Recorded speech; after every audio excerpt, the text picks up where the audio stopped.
Sports, Sun, and Fun. We wanted to talk to Doc Bailey, not so much about this airplane behind us, well, a little bit about it, but you got kind of another project that you've been laboring on hard and heavy for some time. You said you're starting to get some traction on it. Tell me what I'm talking about here so that our viewers know. Well, we all know about the light sport category and its wide diversity. So what we've done 3 years ago now, you're right, I've been working on it 3 years, is the Sport Pylon air races. So we take sport aircraft and use them like Red Bull on steroids. Okay. It's a closed course race.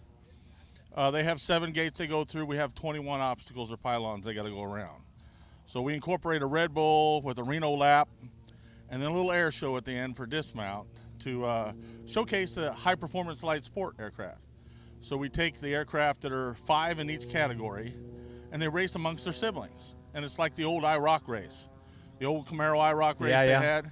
And that's what we do. So we all know that light sport's got a 120 knot restriction. So we use that as an IROC.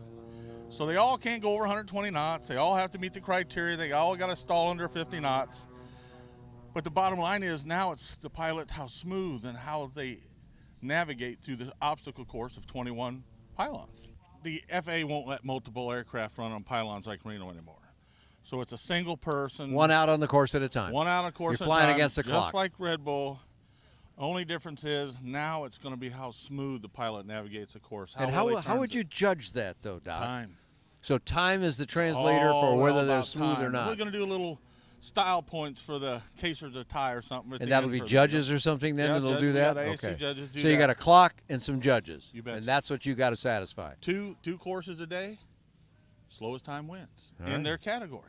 So they race among the siblings. You and I don't weigh the same. But what we do is take the airplane with me in it, the heaviest weight, and we put ballast in all of them. There is no advantage. So it is truly I see. Okay, that's how you equalize the field. Pilot versus pilot race. The pilots can't bring their own airplane. They have to use SPAR. The next race, they got to go down one. They can't even fly the same airplane twice in a row. Series of 8 races in a season, starting in the fall, when it's the off season for the air show pilots. So Skip Stewart, Melissa Pemberton, bunch of IAC pilots are loving to do this on their off season. So 2 years later, keep their skills up while they're doing it. We'll have an amateur It may be different than what they normally do, but it's still a set of skills that they've got to demonstrate.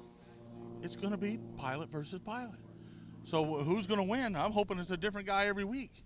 End of the series, we'll have grand champion like everything else. The first years, we're going to do it in the southern states. 2 years later, we're going to have, that's our Southern Outlaw division. Okay. Then we're going to have a damn Yankee division. So we're going to do Chicago, New York, Detroit, where our Southern Outlaw division is Phoenix, Las Vegas, Austin, North Carolina. A lot of them we've already got permission to use NASCAR tracks. Is that right? Cool. So we'll be in Charlotte Motor Speedway, Atlanta Motor Speedway, Kentucky Motor Speedway. Perfect F1 venue thing for in this kind of Austin. thing, yeah. Seats. One of the coolest things I did was go to Daytona. Now, they haven't okayed it yet. They want to see a race first. But the Daytona New Horizon, it's 100 feet above. They'll actually be looking down on the pilots as they go through the course.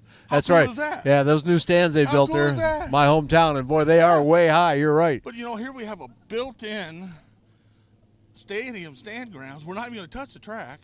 Land and take off right in the middle of pit row. Bring on, do the course back and forth. And in the middle, we're going to have just aircraft, Kit Fox. We're going to do a short takeoff and landing competition in the middle.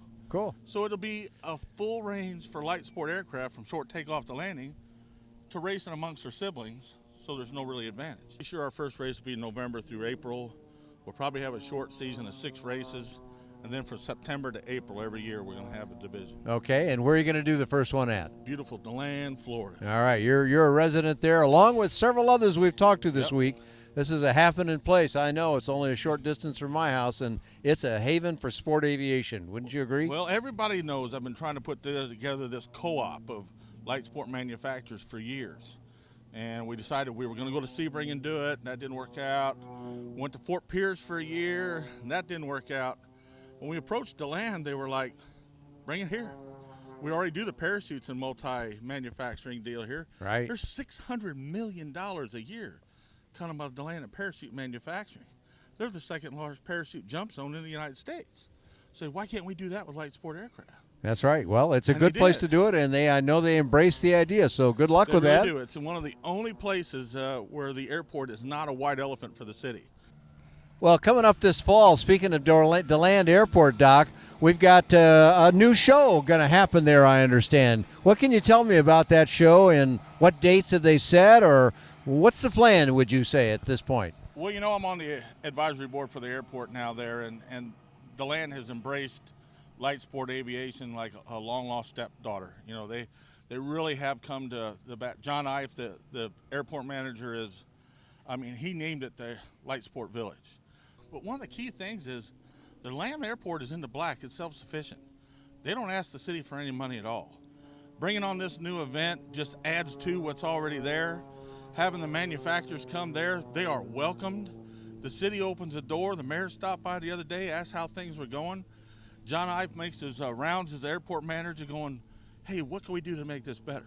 Excellent. Good for John. This is a 30-year aviator guy who has run corporate jets all his life, now in charge of an airport, and that's what we need. And he's really loving it. I know he's a skydiver, too, so he's got feeling like he's at home there. He's even got his own skydiving parachute company. But he is a truly gentleman, and putting Jana in charge of the events at the airport the city has just hired just puts icing on the cake. Sounds good. So what dates are they talking about for this, Doc? They're talking about November 3rd, 4th, and 5th this year, 2016, holding the first one. They're going to do baby steps. They know it's going to take time to Kind grow. of a preliminary event at first, I understand. Yep, and they're going to love it. All the airport, the airport manager asked me when I first moved there 3 years ago, he goes, you think all this stuff will go? Could you go around and get me 20 letters from business here that would support an event, because they're a business.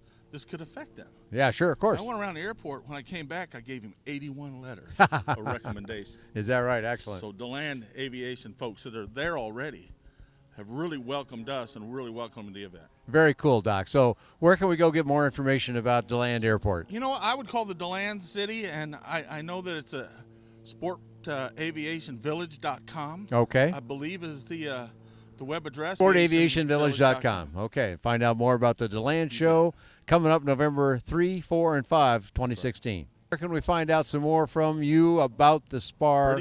Pretty easy. sportpylonairrace.com. Okay, there you go. Easy as it gets. I've written about this, got some diagrams, and we'll continue to keep up with what happens with the venture that Doc is planning here at a nearby airport. You can find all that and lots more affordable aviation on ByDanJohnson.com. Thanks for joining Doc Bailey and myself here at Sun and Fun.